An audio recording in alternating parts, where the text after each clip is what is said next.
بسم اللہ الرحمن الرحیم۔ حیرت انگیز کے معزز سامعین کو عبدالرحمن کا سلام پیش ہے۔ ناظرین اکرام، سائنسدانوں کو 6 کروڑ 60 لاکھ برس قبل زمین سے شہاب ثاقب کے ٹکراؤ کے نتیجے میں ہونے والی تباہی کے ثبوت ملے ہیں۔ خیال کیا جاتا ہے کہ اس ٹکراؤ کی وجہ سے ہی دنیا سے ڈائنوسارز ختم ہو گئے تھے۔ ناظرین، شہاب ثاقب کیا ہوتے ہیں؟ اس موضوع پر تفصیل کے ساتھ ہمارے چینل پر ویڈیو موجود ہے۔ اس ویڈیو کو دیکھ کر آپ شہاب ثاقب سے متعلق معلومات حاصل کر سکتے ہیں۔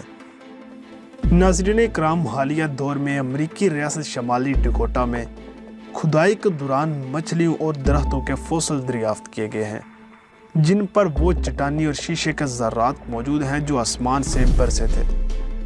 ان باقیات کے پانی میں غرقاب ہونے کے بھی ثبوت سامنے آئے ہیں، جو کہ شہاب ثاقب گرنے کے بعد اٹھنے والی دیوقامت لہروں کا نتیجہ ہو سکتے ہیں۔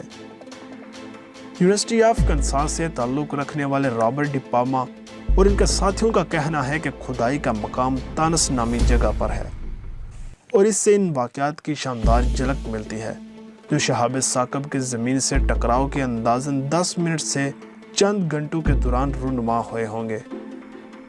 ناظرین اکرام، ان کے مطابق جب 12 کلومیٹر چوڑا شہابیہ اس مقام پر گرا جہاں آج خلیج میکسیکو ہے، تو اس سے اربوں ٹن پگھلی ہوئی چٹانیں ہر سمت میں اڑی ہوں گی اور یہ ملبہ ہزاروں کلومیٹر کے فاصلے تک گیا ہوگا۔ تانس کے مقام پر موجود فوسل اس وقت کی نشانی ہے جب یہ ملبہ اچھلنے کے بعد دوبارہ گرا اور اپنی راہ میں آنے والے ہر چیز کو اپنی لپیٹ میں لیتا گیا۔ مچھلیوں کے فوسل میں یہ ملبہ ان کے گلپھڑوں میں ملا، جو ممکنہ طور پر سانس لینے کے عمل کے دوران ان کے جسم میں آیا ہوگا۔ ناظرین اکرام، اس کے علاوہ درختوں کے رکاز میں بھی اس ملبے کے ذرات ملے ہیں۔ ارضیاتی کیمیا کے ماہرین نے ان ذرات کا تعلق خلیج میکسیکو کے ایک مقام سے جوڑا ہے، اور ان کا کہنا ہے کہ یہ ملبہ 6 کروڑ 57 لاکھ 60 ہزار برس قدیم ہے۔ یہ وہی وقت ہے جب شہاب ثاقب زمین سے ٹکرایا تھا، اور اس کا ثبوت دنیا کے دیگر مقامات سے بھی مل چکے ہیں۔ تانس میں جو باقیات دریافت ہوئی ہیں، سائنسدانوں کا کہنا ہے ان سے لگتا ہے کہ وہ پانی کی ایک بہت بڑی لہر میں بہہ کر آئی ہیں۔ اگرچہ یہ تسلیم کیا جاتا ہے کہ شہاب ثاقب ٹکرانے سے ایک بہت بڑی سونامی نے جنم لیا تھا، لیکن اس لہر کو خلیج میکسیکو سے شمالی ڈکوٹا پہنچنے میں کئی گھنٹے لگے ہوں گے۔ ناظرین اکرام، تاہم محققین کا خیال ہے کہ 10 یا 11 درجے کے زلزلے سے ملتی جلتی شاک ویو نے اس سونامی کی آنے سے کہیں پہلے علاقے کے سمندر میں تلاطم برپا کیا ہوگا، اور یہی پانی بڑی لہر کی شکل میں زمین پر آ گیا ہوگا۔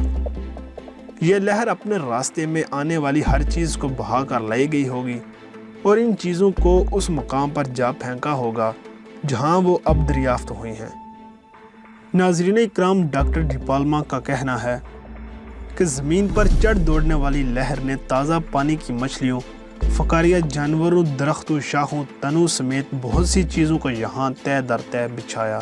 انہوں نے یہ بھی کہا کہ سونامی کو اس مقام پر پہنچنے میں کم از کم 17 گھنٹے لگے ہوں گے، لیکن سسمک لہریں اور پھر سمندری لہر یہاں چند منٹوں میں ہی پہنچ گئی ہوں گی۔ اس کے علاوہ PNAS جرنل کی یہ تحقیق جو آن لائن شائع ہو رہی ہے، اس میں اس تحقیق کی مصنف والٹر الوارز، جو کیلیفورنیا کے ماہر ارضیات ہیں اور جنہوں نے اپنے والد لوئز الوارز کے ساتھ اس نظریے پر کام کیا ہے، ڈائنوسارز کیسے ختم ہوئے، کو سراہا گیا ہے۔